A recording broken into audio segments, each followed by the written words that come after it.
Bismillahirrahmanirrahim. Assalamu alaikum. My name is Hassan, and today we are going to set specific shipping charges for specific country in Wix store. Before starting work, it's my request, please subscribe my channel. Thank you. Now back to our work. So we are going to set flat rate for specific country. So we are in cart page, and then you see delivery charges free. So we are going to set specific shipping charges. Now go to Wix dashboard. We are in setting, and then you see shipping, delivery and fulfillment. So click on it, and then we are in shipping and delivery. So we set two region. Region 1 US United States, flat rate 10. Region 2 rest of the world 20. So we are going to set specific shipping charges. So click on add region. So you can add country United States, United Kingdom, Pakistan according to requirement.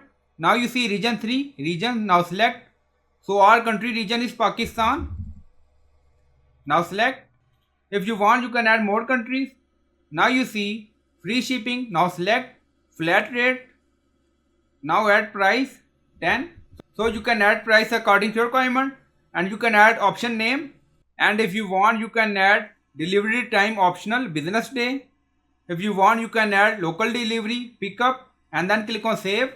You have saved region 3. Now go to cart page and refresh the page, and then in order summary you see subtotal 85, delivery 10. Our region is Pakistan. So you can set specific shipping charges for specific country according to requirement. So I hope you like this video. Please like, comment, share, subscribe. Thank you for watching.